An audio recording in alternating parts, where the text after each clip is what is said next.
Hello everyone, मैं हूँ advocate Tulsiram Singh. आप देख रहे हैं मेरा यूट्यूब चैनल। तो कैसे हैं आप लोग? आशा करता हूँ अच्छे होंगे। चूँकि हर जगह पे क्राइम बढ़ता जा रहा है, हर जगह क्राइम होता है और आए दिन ये दिक्कतें होती रहती हैं। छीना झपटी, अपहरण, बलात्कार, मर्डर, सारी चीज़ें होती रहती हैं।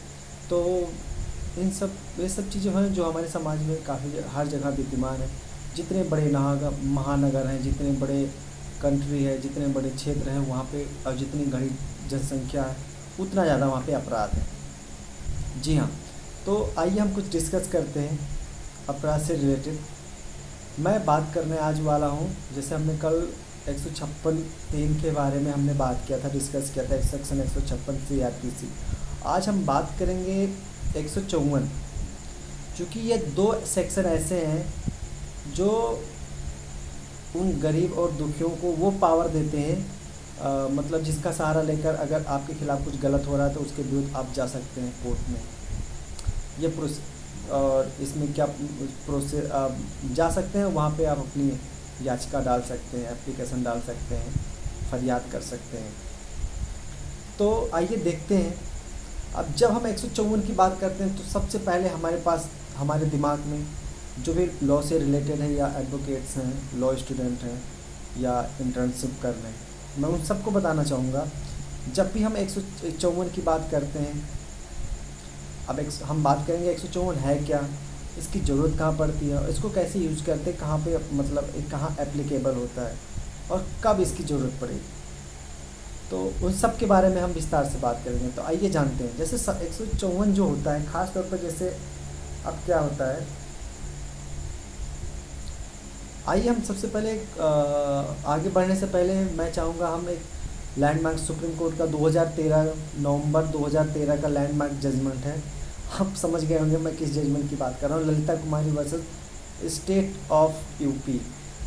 ललिता कुमारी मतलब बनाम यूपी सरकार, नवंबर 2013 का जजमेंट है। जिसमें होता क्या है, जो ललिता कुमारी होती है एक नाबालिग लड़की होती है जिसका अपहरण हो जाता है।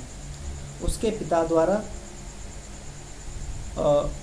FIR, मतलब इस अपहरण से रिलेटेड जो थाना होता है, पुलिस स्टेशन में 2-3 बार कंप्लेन की जाती है कि शायद इसका कुछ, मतलब इसके कुछ काम करने के लिए कंप्लेन की जाती है, इस पे इन्वेस्टिगेशन करने के लिए, FIR रजिस्टर करने के लिए। बट होता क्या, 2-3 बार इन्फॉर्म करने के बावजूद पुलिस कोई इन्वेस्टिगेशन नहीं करती, कोई FIR रजिस्टर नहीं करती। फिर इसमें क्या होता है, नहीं रजिस्टर करती है। और मैं एक चीज़, फिर उसके बाद क्या होता है कि फिर इस केस को सुप्रीम कोर्ट में मतलब क्या कहते हैं, इसकी याचिका डाली जाती है 154 के तहत, 154 CRPC के तहत। और तो इसमें जो पावर दिए गए हैं, मैं उसके बारे में बात करूँगा, जो आम जनता को क्या पावर दिए गए हैं और कैसे इसको यूज किया जा सकता है। जैसे जो ललिता कुमारी का जो क्या कहते हैं जजमेंट है, मैं आपको बताना चाहूँगा, कम 250 पेज का जजमेंट है। बहुत बड़ा जजमेंट है, 250 पेज का। तो आप समझ गए होंगे। तो अब 250 पेज का तो नहीं बनाया जा सकता, क्योंकि वीडियो बहुत ज़्यादा बड़ी हो जाएगी और दर्शक का बीच में इंटरेस्ट जो होगा वो घट जाएगा। तो मैंने काफ़ी छोटा करके, काफ़ी शॉर्ट में करके मैं आप लोगों के समक्ष रख रहा हूँ। तो आइए देखते हैं।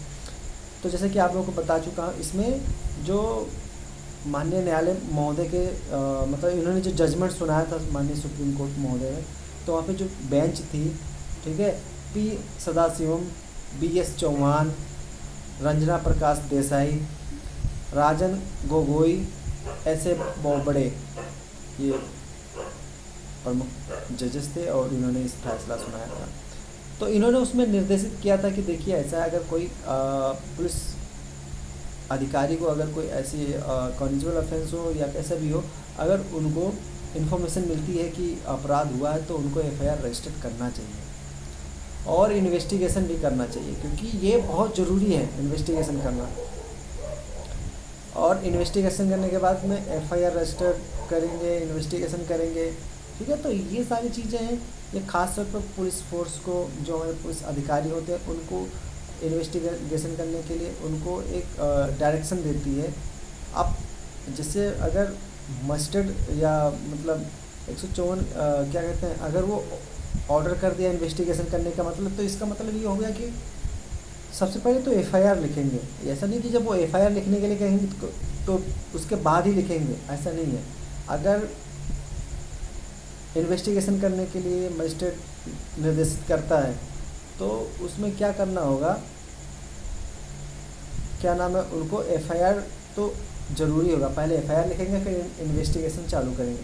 अगर उनको लगता है इन्वेस्टिगेशन के बाद में कि वहाँ पे क्राइम नहीं हुआ है, तो वहाँ पे वो सेकेंड एफआईआर जिसे आप कह सकते हैं, या वी एफआईआर लिख सकते हैं।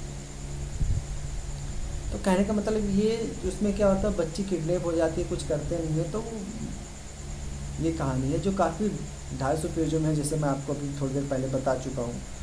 और इससे रिलेटेड मैं कुछ और बताना चाहूँगा। जैसे इसमें क्या होता है, अभी मैंने काफ़ी इस पर स्टडी करके मैंने जो इन्फॉर्मेशन इकट्ठा किया है, और काफ़ी ज़्यादा बहुत बड़ा हो गया है। तो जैसे कि इसमें क्या कहते हैं, duty as to registered FIR. जी हाँ, इसके जो मेन पॉइंट है, इसके मैं जजमेंट भी बताऊंगा, फेमस लैंडमार्क जजमेंट है। ठीक है, तो जो पुलिस अफसर होता है ड्यूटी पर जो होता है उसकी, या पुलिस अफसर की जो फर्स्ट ड्यूटी होती वो ये होती है कि वो एफआईआर रजिस्टर्ड करे। ठीक है, जो इसके जो काफ़ी जो फेमस जजमेंट है वो Kirti Vashisht versus state of and others, ये आपका क्या नाम है, ये 11वें नवंबर का है, नवंबर 2019 का जजमेंट है।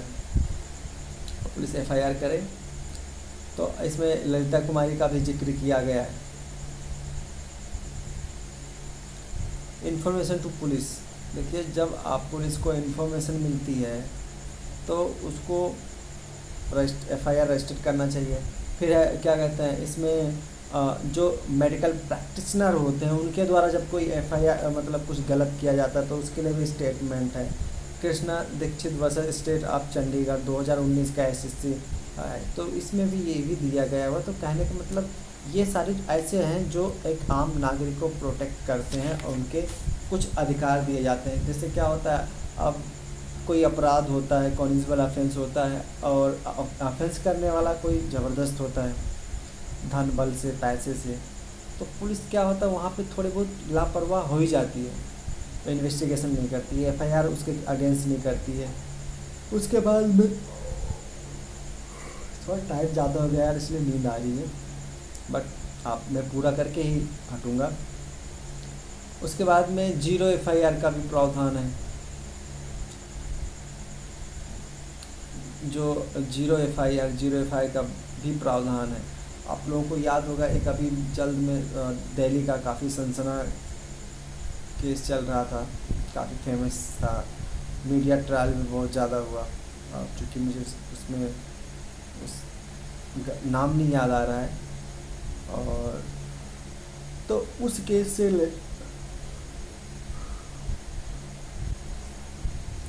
उस केस में क्या हुआ था, तो उसमें जो केस हुआ था दिल्ली में, जो दिक्कत आई थी, जो क्राइम हुआ था निर्भया केस, जिसका नाम काफ़ी ज़्यादा फेमस केस है। तो उसमें क्या होता है, निर्भया केस में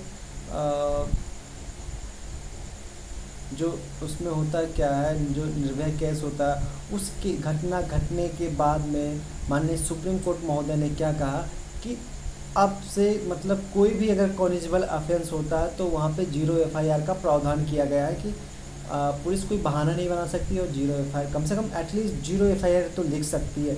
तो मैं आप लोगों को बताना चाहूँगा, अपने लास्ट वीडियो में 0 एफआईआर बता चुका हूँ, बट एक बार दोबारा रिपीट करना चाहूँगा 0 एफआईआर है क्या। जैसे मान लेता हूँ पंकज एक लड़का है, या प्रिया एक लड़की है, ठीक है, वो दिल्ली की रहने वाली है, मतलब दिल्ली को एक थाना बना देते हैं, जो दिल्ली में रहती है, जो कि दिल्ली में, ठीक है, दिल्ली को पुलिस स्टेशन है, थाना है, जहाँ की रहने वाली है, इस जुडिशरी एरिया में रहती है। और वो गलती से यूपी में जाती है, किसी कारण से जाती है, या गलती से जाती है या जानबूझ के जाती है, किसी काम से जाती है, और वो वहाँ पे क्या होता है, या फरीदाबाद जाती है, अब चूँकि या क्या नाम है, गाज़ियाबाद जाती है, नोएडा जाती है, अब नोएडा तो यूपी में आता है, और वहाँ जाकर कहती है कि उसके साथ क्या होता है, उसके साथ कोई कॉनिजबल ऑफेंस हो जाता है, सब कुछ के साथ कोई संगीन अपराध हो जाता है। अब जब जाती है नोएडा पुलिस के पास में एफआईआर लिखाने के लिए, तो वहाँ पे क्या पता चलता है कि अरे ये तो एरिया जो है वो दिल्ली क्या कहते हैं या दिल्ली में जाती है एफआईआर करवाने के लिए। तो कहते हैं अरे ये तो एरिया क्या कहते हैं हमारे अंडर में नहीं आता है, ये तो किसी और पुलिस स्टेशन के अंडर में आता है। तो उस जगह पे क्या होता है, जैसे यहाँ पे सबूत मिटाने का या सबूत से छेड़छाड़ करने का डर बना रहता है, या क्रिमिनल के भागने का डर होता है, या सबूत को मिटाने का डर होता है, तो अब खास तो और केस भी कॉनिजेबल होता है। तो उस समय पे क्या हमारा मतलब माननीय सुप्रीम कोर्ट का निर्देश है कि वहाँ पे मतलब उस पुलिस स्टेशन का फ़र्ज़ होता है, ड्यूटी होता है कि वो वहाँ पे क्या करे, 0 एफआईआर रजिस्टर करे, जरूरत पड़ने पर इन्वेस्टिगेशन भी करे, और उसके बाद में संबंधित थाने में वो केस को ट्रांसफ़र कर दिया जाए। ये था 0 एफआईआर का प्रोसेस और उससे रिलेटेड बातें। तो कहने का मतलब ये है, बहुत सारे नियम हैं, आप लोग जानते नहीं हैं इसलिए उसका फ़ायदा नहीं उठा पाते हैं। बहुत सारे नियम हैं, कानून हैं आपकी सुरक्षा के लिए, आपकी सेफ्टी के लिए, लेकिन आप लोगों को पता नहीं है होता है, इसलिए आप उसका फ़ायदा नहीं उठा पाते हैं। तो दोस्तों, ऐसे इन्फॉर्मेशन यूजेबल जानकारी के लिए, इन्फॉर्मेशन के लिए आप मेरे चैनल को देखते रहिए। नए हैं तो अभी सब्सक्राइब कर दीजिए और बेल आइकन को ऑल पे कर दीजिए, ताकि मेरी हर वीडियो, हर अपडेट, नए लॉ, नए जो भी गाइडलाइन बनते हैं उससे रिलेटेड आपको अपडेट मिलती रहेगी।